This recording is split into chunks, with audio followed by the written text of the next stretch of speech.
Pido por favor ubicación en sus lugares, alumnos, y por favor la consideración de apagar los celulares o ponerlos en silencioso, así no interrumpen a los disertantes. Gracias. Va a exponer ahora la licenciada Elina Criado y la licenciada Mariela Garbich.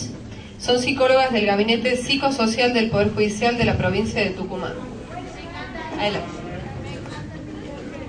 Buenas tardes.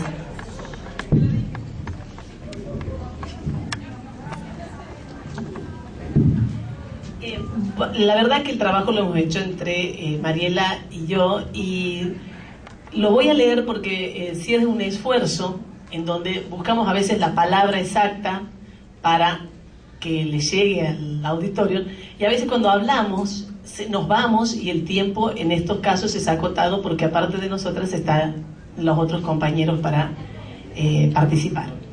En primer lugar, quisiéramos agradecer la invitación a los organizadores de este encuentro, a la Corte de Justicia de Catamarca, a la Escuela de Capacitación Judicial y al equipo técnico forense de la Corte de Justicia de Catamarca.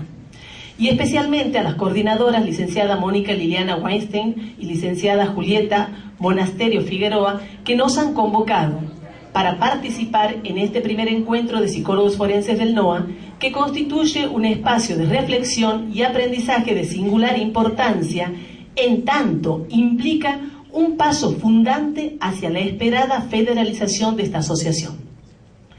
Nosotras somos Elina Criado y Mariela Garbich, psicólogas peritos pertenecientes al Gabinete Psicosocial del Poder Judicial de la provincia de Tucumán. Este está compuesto por psicólogos y licenciados en trabajo social, y nos desempeñamos en todos los fueros, el de familia, el penal, civil y comercial, entre otros. Recibimos requerimientos de jueces, fiscales, defensores de menores para la realización de la evaluación psicológica e informes psicodiagnósticos.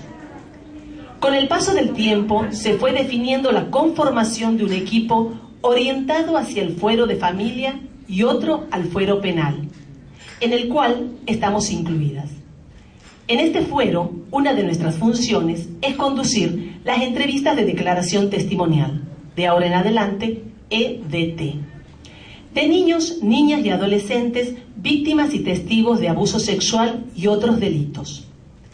En esta función se han producido importantes cambios en los últimos años que, como todo cambio, surgen a partir de la percepción de dificultades y la búsqueda de soluciones a las mismas. Tenemos que tener en cuenta que la declaración de la víctima es un medio probatorio de significativa importancia en el proceso judicial, tendiente a comprobar el delito e identificar al autor a fin de garantizar el acceso a la justicia y la reparación del daño producido. Por tanto, es una medida estrictamente jurídica. Anteriormente esta medida se realizaba en las fiscalías, en donde eran tomadas por empleados judiciales, resultando en vivencias estresantes para el niño, niña y adolescente, muchas veces producidas como resultado de una actuación inadecuada, observándose los siguientes factores. El modo de preguntar resultaba en ocasiones inapropiado, dado el estado de vulnerabilidad en que se encontraba el entrevistado. Reiteración de instancias en que el niño debía relatar la vivencia. Inadecuación del espacio físico, en el cual no se resguardaba la necesaria privacidad ante la presencia de otras personas, tanto empleados judiciales como víctimas, testigos inclusive imputados, implicados en otras causas. Algunos esposados, golpeados, exponiendo al niño innecesariamente a dichas situaciones. Estos factores y otros que posiblemente no mencionamos podrían resumirse en dos grandes problemáticas. Primero y principal, la revictimización del niño, niña y adolescente, y por otro lado, una baja calidad de la prueba obtenida, contaminación del relato. En este contexto y en la búsqueda de una alternativa superadora, en el sentido de generar estrategias para optimizar el acceso a justicia de niños, niñas y adolescentes, víctimas y testigos de abuso sexual y violencia, se recurrió al dispositivo de cámara Gesell, cuya aplicación en nuestra provincia se realiza en forma sistemática desde el año 2008. Punto en el que estimamos recordar que la denominada cámara creada por el doctor Arnold Gesell, psicólogo y pediatra estadounidense, es un dispositivo que nace en el ámbito de la investigación psicológica del desarrollo infantil, habiendo en concreto realizado un valioso aporte a la psicología evolutiva. Su aplicación en el ámbito jurídico, por lo tanto, constituye una extrapolación, entendiendo por ello la aplicación de un concepto en un ámbito ajeno al de su concepción, lo cual implica necesariamente modificaciones para que se adapte a las necesidades y características del campo en el cual está siendo aplicado. En este caso es el campo jurídico, en donde no se persigue un objetivo clínico, sino meramente investigativo. Al hablar de cámara Gesell, se nos representa sin duda un espacio físico al que asociamos prácticas y encuadres propios al ámbito de la psicología. En cambio, la extrapolación al campo jurídico impone un vaciamiento de estas representaciones, en tanto lo único que se ha tomado es el espacio físico, el que no tiene la misma significación para los jueces y fiscales que para los psicólogos. La cámara Gesell se encuentra legitimada por el correspondiente marco legal. En nuestra provincia se encuadra en el artículo 232 ex 229 bis del Código Procesal Penal, que dice: sin perjuicio de lo dispuesto en los artículos 136 y 227, el fiscal de instrucción o el tribunal dispondrá la declaración de la víctima de abusos físicos o sexuales que sean menores de edad o discapacitados por medio de la Cámara de Observación o Gesell, notificando de ello para su comparecencia a todas las partes involucradas. La víctima será interrogada a los fines de la investigación o resolución de la causa por el fiscal o tribunal con la asistencia inexcusable del psicólogo y o profesional necesario perteneciente al Poder Judicial y previamente desinsaculado, quienes emitirán dictamen conforme lo expresado por el artículo 242. De oficio o a pedido de parte y previo informe del psicólogo interviniente, podrá disponerse la prórroga o suspender la declaración en curso cuando el estado de la víctima haga prever la ineficacia de la medida o que de ella resultara un perjuicio para la misma. Sin embargo, la aplicación de la ley presenta diferencias con la letra del código, por lo que la entrevista es dirigida por el psicólogo con la presencia inexcusable del fiscal. Estas medidas apuntan a que el paso del niño, niña y adolescente por todo lo que es el procedimiento judicial sea lo menos estresante posible. El dispositivo de cámara Gesell y la herramienta que conocemos con el nombre de entrevista investigativa exige una planificación específica, ya que el tipo de información que se obtiene funcionará como una prueba. De este modo se busca reunir la mayor y más confiable información posible acerca del presunto delito. En suma, lo que se necesita saber es qué sucedió, y para esto se buscarán pistas. Hay que dejarlo bien explicitado.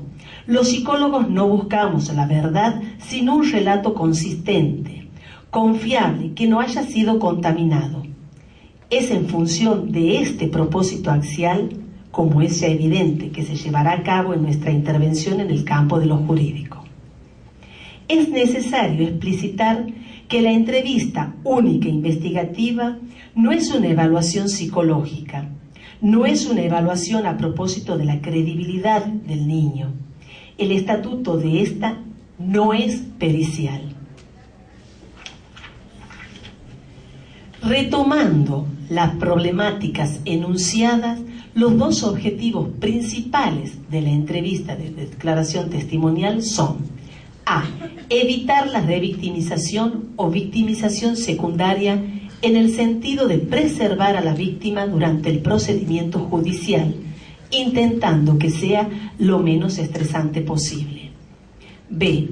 Obtener información precisa y confiable de lo ocurrido a través del relato del niño, niña y adolescente, referido a circunstancias de tiempo, modo, lugar, conducta del abusador, entre otros, optimizando las oportunidades para obtener pruebas válidas, confiables y de calidad adecuada durante la investigación, para que así a quien le corresponda acceda a los elementos suficientes para hacer justicia. Esta medida consta de las siguientes etapas. Planificación. Consiste en una articulación entre las diferentes personas que tienen algún grado de participación a lo largo del proceso: fiscal, defensor de menores, defensor del imputado, entre otros, quienes procederán a compartir la información disponible en el expediente y acordar los temas que consideren relevantes y las posibles preguntas a las que el profesional psicólogo adecuará conforme a su rol y características de la presunta víctima: edad, contexto cultural, nivel de instrucción, etc. Se puede entender, si se quiere, como un ejercicio de virtualidad en el cual se aunan criterios acerca de la temática a abordar. Entrevista previa o preliminar sería otra de las etapas, definiendo si se administrará o no la EDT, momento en que se evalúa las condiciones cognitivas, emocionales y volitivas del niño, niña y adolescente. Esta entrevista se lleva a cabo no en la cámara en sí, sino en una habitación contigua en donde solo está el psicólogo y el entrevistado. No es grabada. Y por último tenemos la etapa de la EDT propiamente dicha, que está compuesta por 4 fases, y continúa mi colega Mariela Garavich. Muchas gracias, buenas tardes. Les cuento entonces cuáles son, ¿se escucha? Cuáles son las fases que integran a la entrevista. En un primer momento se establece el rapport. Es una etapa en la que nos presentamos al niño, le explicamos a qué ha venido, se le pregunta si sabe a qué ha venido, se le aclara todas las dudas que pudiera tener, se le aclara por qué esta entrevista es diferente de otras conversaciones que pueda tener en otros lados, es decir, que se le transmiten el encuadre que va a tener la entrevista. Se intenta generar un ambiente cómodo, de confianza, cálido, en el que el niño se sienta contenido, darle un recibimiento empático, pero no cariñoso ni afectuoso. En el primer encuentro, con el primer contacto, se inicia el rapport, considerando la edad, el desarrollo cognitivo, el nivel del lenguaje, las características socioculturales, como así también los tiempos del niño. Luego viene la segunda etapa de la narración libre. Una vez establecido el rapport, se debe lograr que la presunta víctima, que el niño, nos cuente espontáneamente, con sus propias palabras, qué es lo que sucedió. El psicólogo debe acompañar el relato espontáneo sin interrupciones, y también respetando los tiempos psíquicos y los silencios del niño, en el sentido de que no haga obstáculo la ansiedad del profesional, muchas veces generado por la conducta del entorno externo. Debe facilitar el relato libre. En esta fase no se interroga, se utilizan exigencias gramaticales que por esta causa tienen mucho poder. Contame, decime, ¿qué más me podés contar de esto? El objetivo es obtener un relato espontáneo lo más completo posible. Para ello es importante transmitirle al niño que estamos allí para escuchar. El relato es un medio probatorio de significativa importancia para el proceso judicial, siendo los hechos investigados de índole privada, silenciosos, sin testigos, y en las que muchas veces el material de prueba con el que cuenta quien instruye la causa es escaso. La narración libre permite el tercer momento, que es de vital importancia para la EDT, y que consiste en la clarificación. En esta fase, a partir del relato espontáneo del niño, aparece el despliegue de preguntas. Varían en la cantidad y precisión de información que suelen producir en sus respuestas.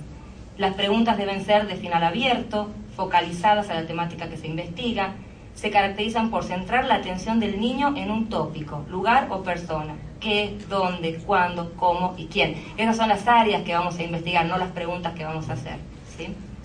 A partir de lo que el niño haya brindado en la fase anterior, se intenta clarificar. Consiste en aclarar lo que no se entendió o lo que se necesita ampliar. Se realiza una pregunta por vez, insistiendo en que se le debe dar el suficiente tiempo para terminar su respuesta y recién pasar a otra pregunta. Es de vital importancia saber tolerar los tiempos del niño. Al relato lo dividimos en temas y lo exploramos con preguntas, pero necesitamos visualizar, necesitamos poder entender exactamente qué es lo que ha pasado. Y para eso a veces podemos recurrir a resúmenes de cada tema. Una vez que se ha terminado de investigar, se le dice al niño: yo te voy a repetir más o menos lo que vos me contaste, te pido que si yo entendí mal me corrijas, y si te acordás de alguna otra cosa me decís. Y en esa repetir y hacer un resumen a veces se nos ocurren preguntas que no habíamos hecho. Todo esto para obtener un relato lógico y coherente. Para esto también sirve este resumen, para que nos brinde un orden cronológico. En esta etapa también podemos incluir, tenemos que salir en un momento dado para ver si las personas que están escuchando tienen alguna otra pregunta, que nosotros vamos a adecuar también a la edad del niño, al momento emocional, lo vamos a ir haciendo. Y luego se procede al cierre. Toda entrevista concluye con un cierre.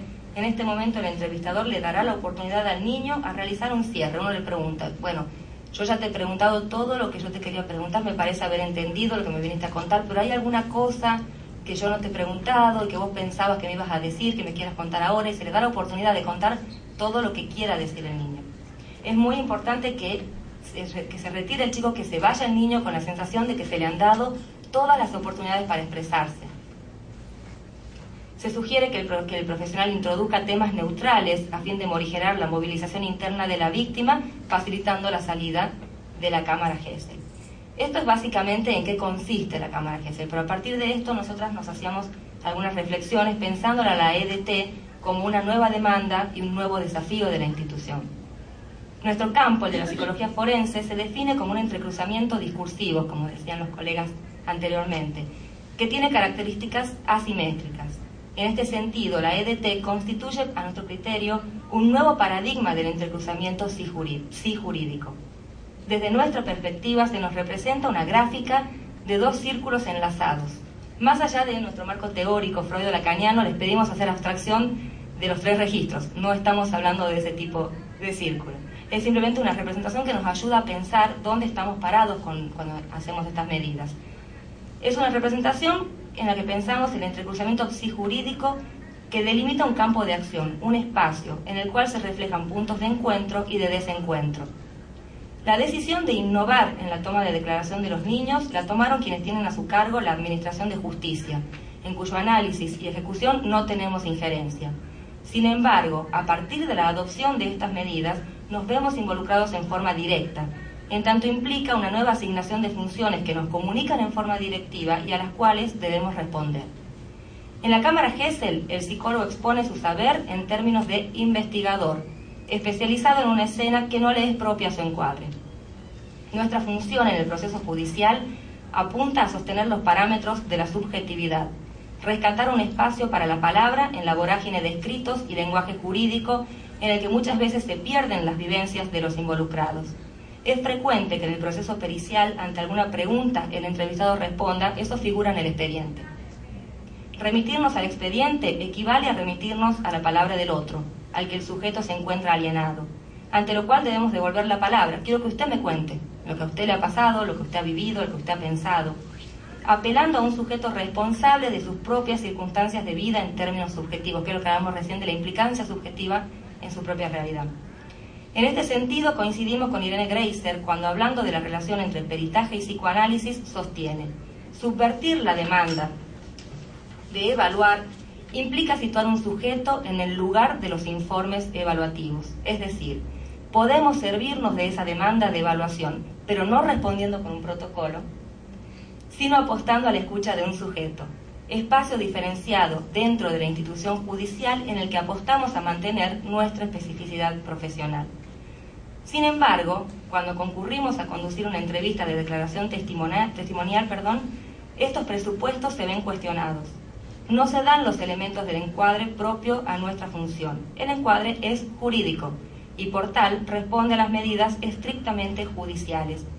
El psicólogo es llamado a un lugar de facilitador del relato del niño en el marco de una entrevista investigativa. No se busca un despliegue subjetivo, ni hacer hablar al sujeto del inconsciente, tampoco llegar a un diagnóstico estructural, Ni más ni menos. En una única entrevista irrepetible se busca obtener un relato lo más completo posible, espontáneo y no influenciado de los hechos que el niño habría atravesado. Sin embargo, ello no debe implicar un corrimiento de nuestro posicionamiento profesional. Así como decimos que el fiscal es el dueño de la causa que investiga, el psicólogo debe apropiarse del espacio de la Cámara Gesell y delimitar alcances e intervenciones en dicho campo.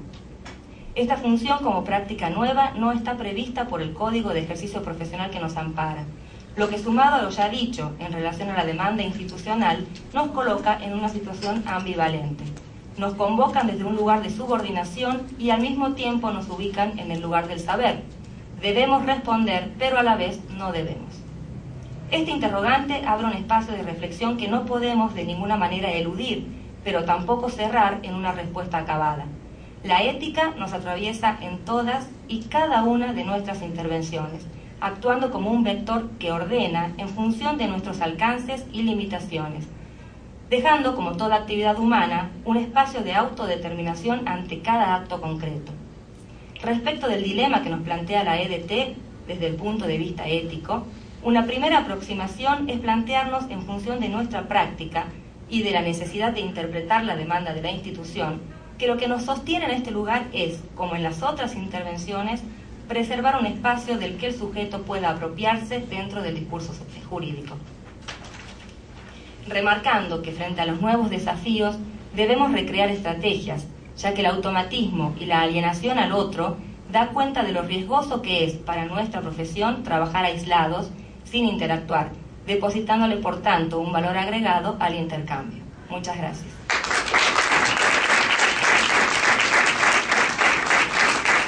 Bueno, muchas gracias, muy interesante. Vamos a tener seguramente motivo para interactuar e intercambiar experiencias en nuestra práctica también. A continuación, la licenciada Cristina Cabral nos va a acompañar con su ponencia. La licenciada es licenciada en Psicología, egresada de la Universidad Católica de Córdoba, psicoanalista practicante con posgrado en psicoanálisis en formación permanente, ex docente de la UBA y de la UNLAR, participó en distintas jornadas dando cuenta de su práctica profesional, integra el Cuerpo Asesor Técnico del Juzgado de Menores de La Rioja, Circunscripción 1, desde su creación y del Centro de Atención al Docente, Ministerio de Educación. Gracias por la invitación y gracias por acompañarnos y poder compartir con ustedes esto. Daré cuenta de mi trabajo como analista practicante en una institución judicial, el Juzgado de Menores de La Rioja, primera circunscripción. A dicho juzgado concurren niños, adolescentes y jóvenes víctimas de supuestos delitos sexuales. También asisten familias por causas civiles, tenencia, régimen de visitas, alimentos, adopción. Se atiende además causas prevencionales, fugas del hogar, maltrato y causas penales, las que abarcan, en general, la población de los llamados jóvenes en conflicto con la ley penal. Así, entre algunas de las tantas cuestiones que buscan respuesta en los juzgados, se atiende tanto la marginación social como la locura, los desacuerdos de parejas, las fugas de menores, los abusos sexuales, el maltrato y el encuentro de los niños con el padre no conviviente. Desde la creación del Juzgado de Menores, en mayo de 1995, y hasta diciembre del 2008, atendía como psicóloga de la primera circunscripción, es decir, la capital. En esa etapa, y en tanto psicóloga dedicada a la práctica del psicoanálisis, pactaba una serie de entrevistas con los menores, incluyendo a los padres cuando se trataba de niños pequeños. Luego, producía un informe sobre el cual brindaba mi testimonio en las instancias por las que el caso continuaba, juzgados de instrucción o bien juzgados de instrucción y cámara del crimen según los casos. De esta manera, el testimonio de los llamados menores por la ley jurídica era puesto en valor vía mi palabra, producto de la escucha y de la interpretación del decir de cada uno de los entrevistados. En la práctica analítica, uno de los conceptos fundamentales es la interpretación, con la que el analista se constituye en garante y responsable de que en la experiencia con cada sujeto se conserve el valor y la eficacia de la palabra, instrumento con el cual opera. Pero además, la interpretación no es sin la transferencia, medio necesario para que esa interpretación tenga su efecto. En otros términos, escuchamos los dichos de los entrevistados. Y en esos dichos, en esos relatos, en esas versiones, recortamos lo que se destaca por su insistencia repetitiva. Recortamos lo que se repite e insiste, lo que sorprende bajo la forma de olvido, de equívoco, de lapsus, de fallo, lo que sorprende al aparecer como algo enigmático y contradictorio, sin sentido.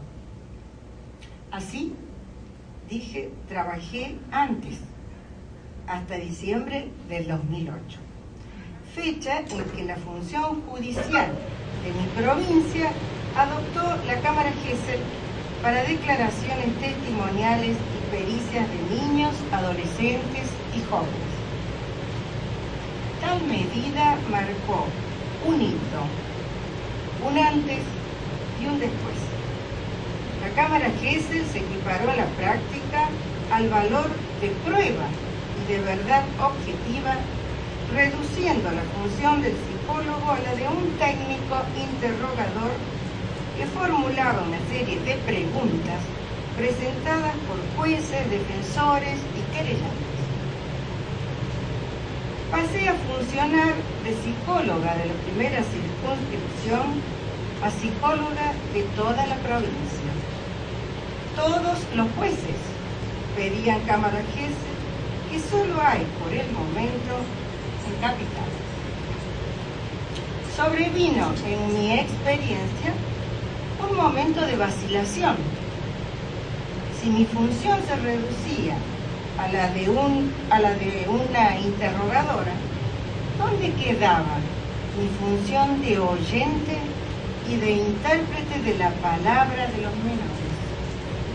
¿Dónde quedaba la escucha de los detalles singulares de sus dichos? Quienes orientamos nuestra práctica desde el psicoanálisis no nos dejamos arrastrar por nuestras propias suposiciones. De hacerlo, solo caeríamos en eso que suponemos y llegaríamos a falsas conclusiones. Junto a mis propios interrogantes aparecían los interrogantes de los jueces, quienes preguntaban con cierto cuidado si se podía fijar turno para el dispositivo de Cámara Gesell.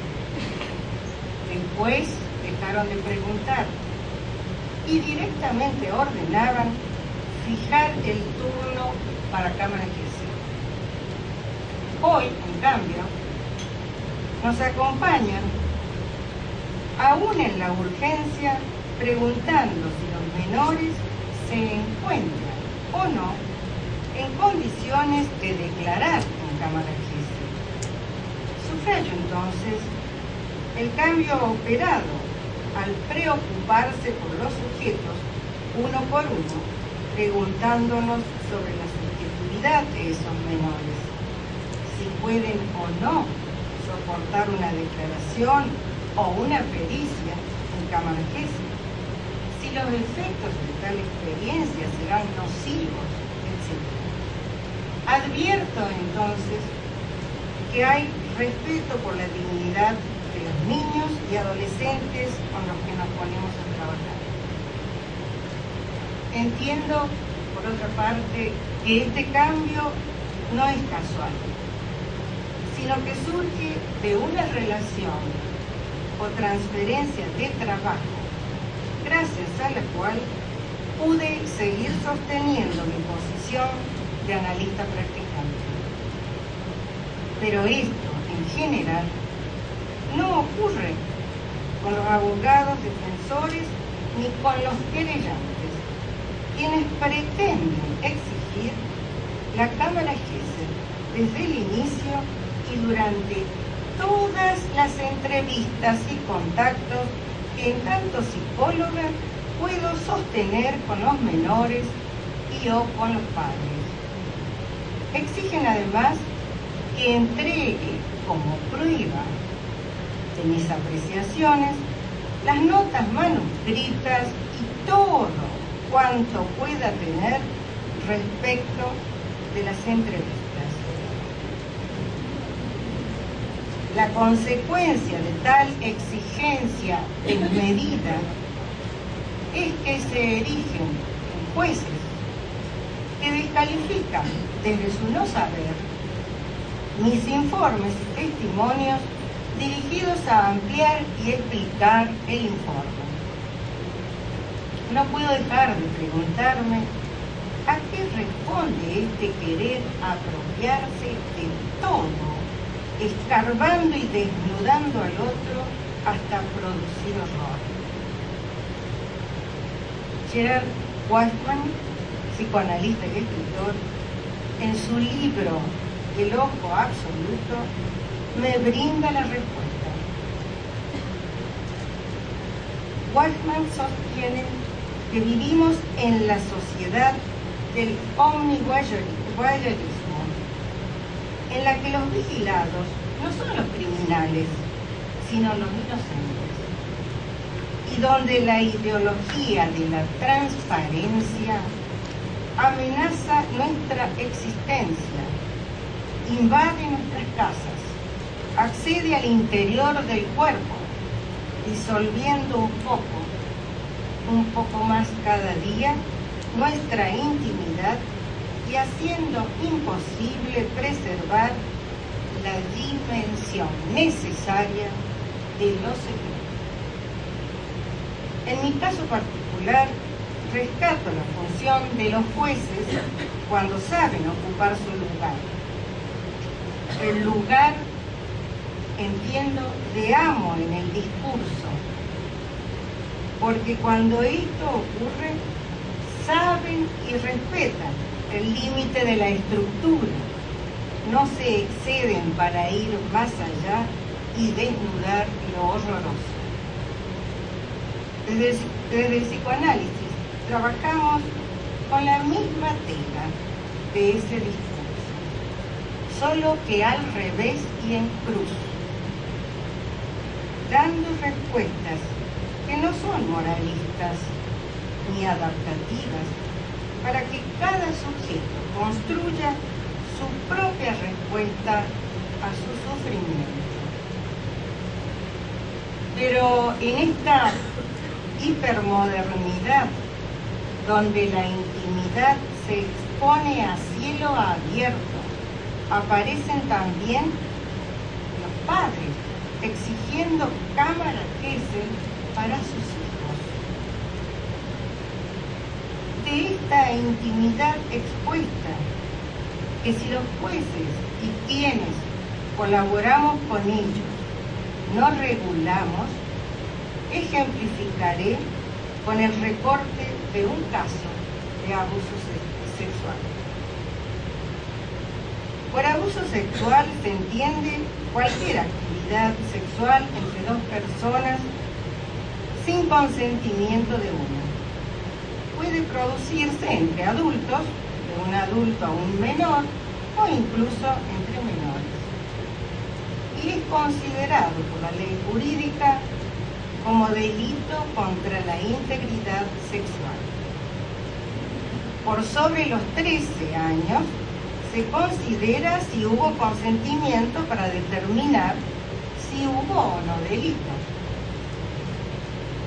Mantengo entonces con María 5 entrevistas previas a la Cámara Gesell. Es una adolescente de 14 años, con buen rendimiento escolar y marcado desarrollo corporal.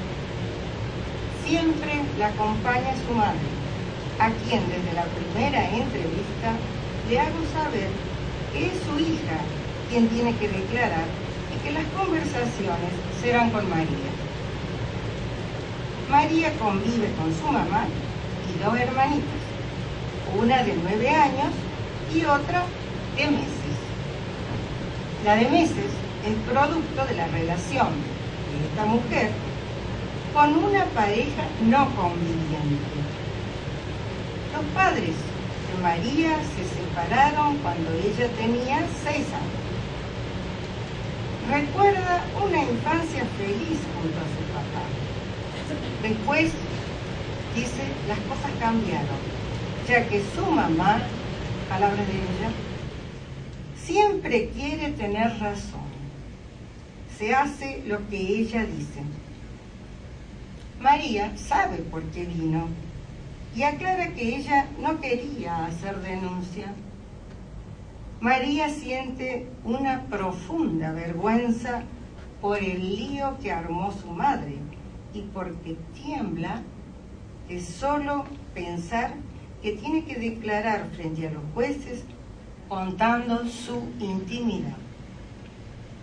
Su mamá la expuso haciendo declaraciones mediáticas y dirigiendo amenazas a jueces y políticos. María conocía al supuesto abusador y mantenía con él su primer enamoramiento adolescente. La madre sabía de esta situación. María intentó hacerse escuchar por su mamá, pero fue imposible. Siempre hay que hacer lo que ella decide.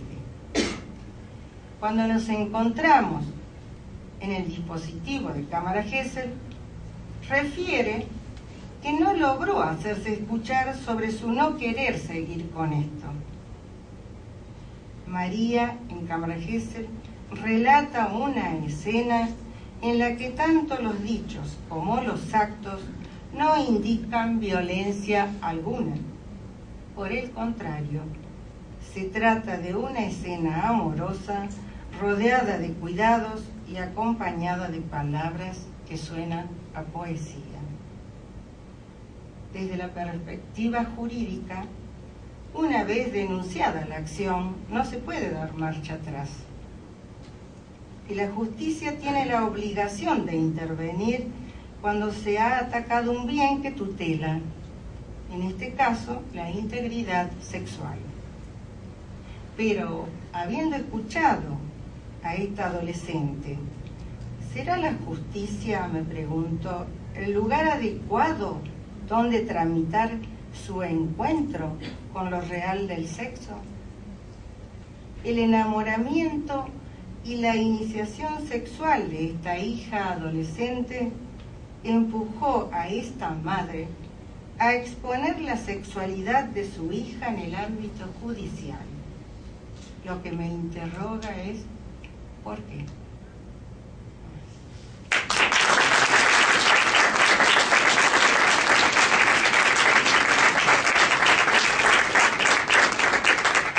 Les recuerdo que es muy importante, si están de acuerdo con esto, que vayan tomando nota de las preguntas para que en la etapa final podamos compartirlas.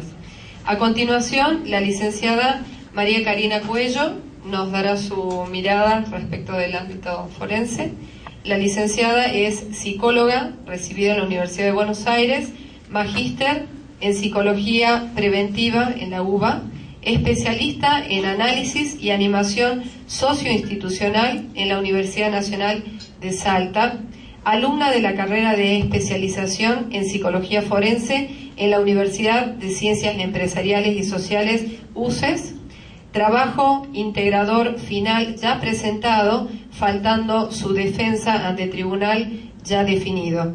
Perito psicóloga del Cuerpo Interdisciplinario Forense del Poder Judicial de Catamarca desde hace 15 años, docente en el postítulo superior de educación en contexto de encierro.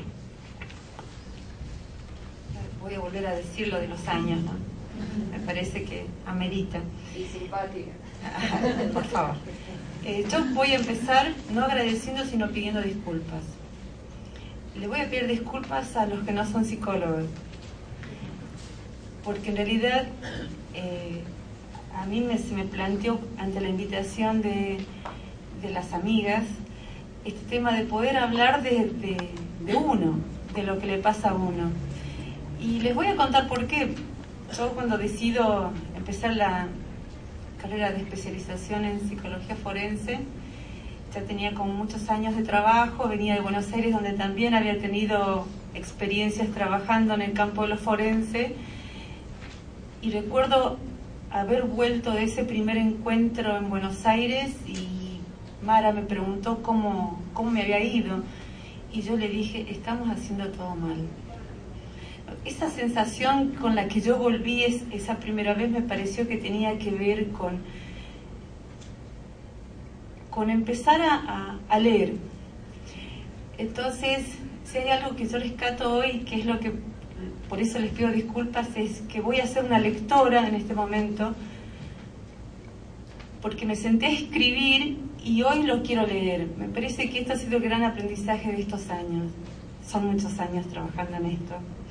Pero bueno, les pido disculpas. Y les pido disculpas porque estas son reflexiones sobre nosotros mismos. Había preparado un power, que es lo que me pregunta Alejandra, le dije que no. La verdad es que me resisto muchísimo a la cuestión del power. Al power debo ser muy antiguo para eso también, ¿no?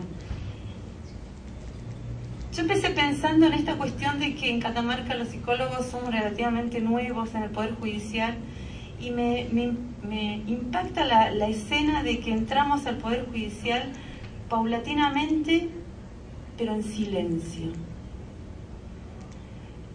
Fuimos acomodándonos cada uno en los lugares que nos asignaron, ¿no? Y pensé en términos de las coordenadas y se los voy a leer, porque quizás a veces tiendo también a hablar difícil. El planteo acerca del lugar del psicólogo en lo forense, sea desde la delimitación o sea desde el reconocimiento de las coordenadas sobre un tipo de saber que tiende a ubicar al acto del sujeto y al sujeto del acto como dos referencias en permanente tensión, invitan a poder referenciar a la ley como ese operador estructural que se ubica como eje de esas coordenadas y cuyo lugar no hace sino poner un límite a ese saber y a los alcances del poder. Conocí en la cursada a Juan Eduardo Tesone, no sé si alguien lo ha leído, fue docente. La primera pregunta que nos hizo es ¿cómo? ¿No hablan francés?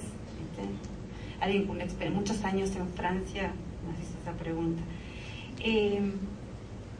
Su último libro se llama Las huellas del nombre propio, y él recorre ahí el sentido de los nombres, y él plantea que al nombrar a alguien, ello se implica hacer entrar al prematuro en el orden de las relaciones humanas. Lo que cobra importancia en cuanto a no tener nombre es un desastre, escribe él, un desorden absoluto. Llevar un nombre significa tener un lugar en un sistema relacional. Ese acto de nombrar, de elegir y dar nombre implica hacer una donación en una historia imaginaria y simbólica, familiar, institucional, y es al mismo tiempo asignarle a esa persona un lugar único en un linaje, imposible de confundir con otro de ese linaje o de otro.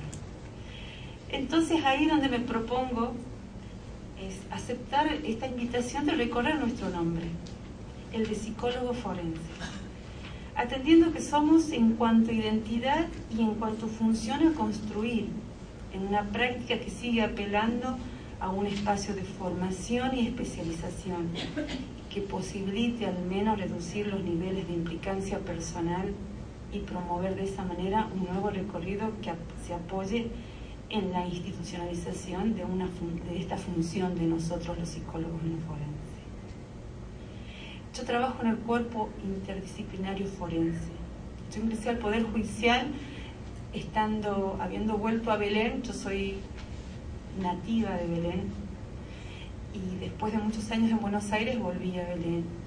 Como planteó Edgardo, yo empecé siendo por carga pública pericias a pedido del juzgado de Belén, y después el planteo de los magistrados digamos, para que yo ingresara tenía que ver con darle cierta formalidad a ese vínculo.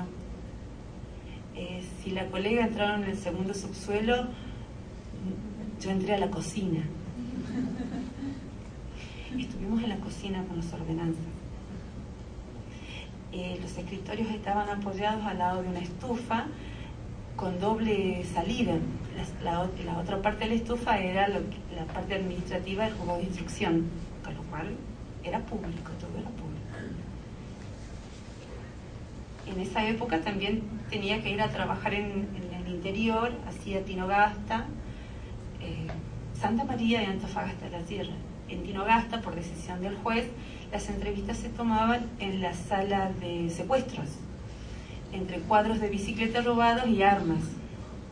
Ahí hacíamos las entrevistas psicológicas, lo cual no dejaba de ser interesante, ¿no? Hasta el juez de Tinogasta proponía que yo tenía que llevar mi máquina de escribir porque él no me la iba a prestar. A este nivel era. Entonces, en esta cosa de trabajar la práctica pericial, me parece que resultaría interesante poder trabajar sobre esto que habilita nuestro lugar y que tiene que ver con esta demanda que viene del lado del derecho.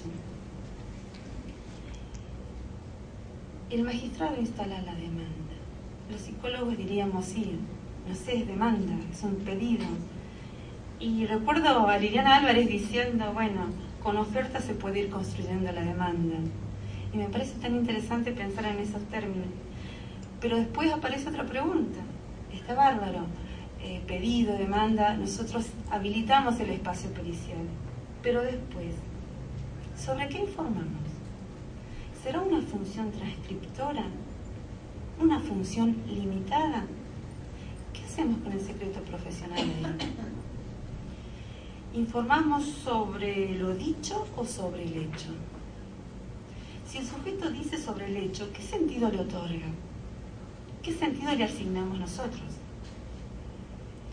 Los psicólogos forenses asumimos esa entidad en cuanto no solo al ámbito donde se desarrollan nuestras prácticas, sino al asumir un particular modo en el que el saber sí se articula en referencia a la administración de justicia. Esto necesariamente nos lleva a poder reflexionar acerca de la relación entre ley, sujeto y verdad, reconociendo el espesor, la complejidad, los bordes, las posibilidades y los alcances de nuestra intervención, pero también sus límites, lo cual se convierte en un imperativo ético. De alguna manera, nuestra función tiene que ver fundamentalmente con esa persona que empezó a llamarse víctima y que necesariamente debe recuperar su lugar, en cuanto ella es la que trae la noticia. En tiempos donde pareciera que se ha empezado a enfatizar al testimonio como lugar de la verdad, creo que no debe dejar de valorarse que el mismo alude al texto del derecho, al texto sin sujeto, diría Leyendro, mientras que al perito, al psicólogo forense, le corresponde la escucha. El perito escucha al sujeto del texto y lo hace escuchando todo lo que dice y no solo un evento o suceso a revelar. Yo creo que algo del orden del revelamiento ocurre en ese espacio, tiempo y marco que le brinda el psicólogo a ese que trajo la noticia, garantizándole a modo de encuadre el lugar que asumirá eso que está diciendo. La experiencia y este camino elegido creo que nos muestra que para ello necesitamos mostrarnos disponibles desde la empatía y también poder asumir responsable y éticamente esta capacidad de informar acerca de ese devenir, evitando el desplazamiento al que muchas veces nos tienta el poder de los juristas, convocándonos al lugar del oráculo, y de esa manera producir mayores tipificaciones y nuevas marcas en ese otro, sobre el cual ya han caído todo tipo de acciones desubjetivizantes. Entonces, me parece que resulta básico poder evitar replicar el modelo de la intimidad arrasada en la intimidación.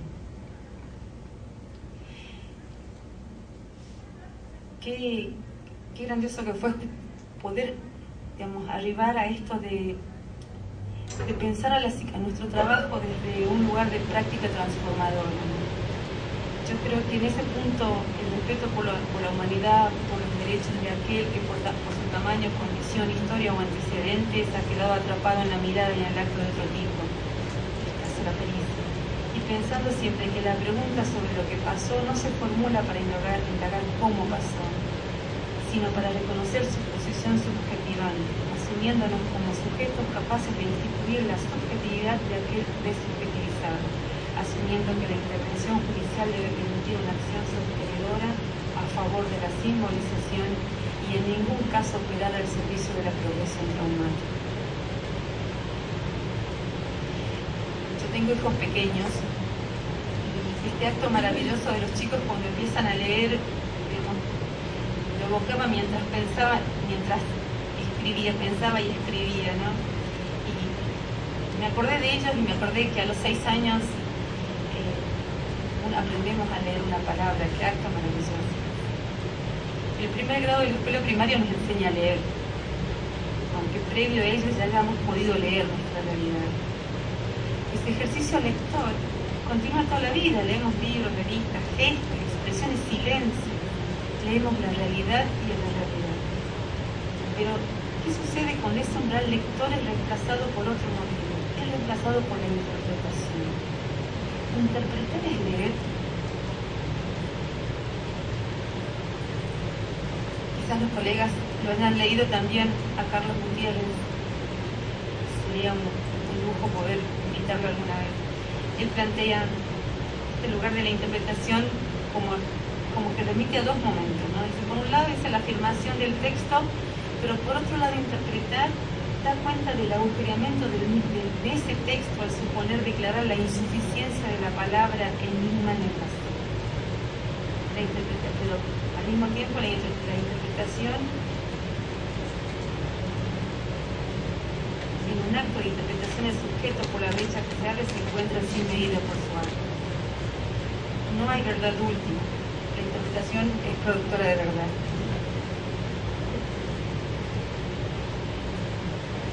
Puedo compartir algo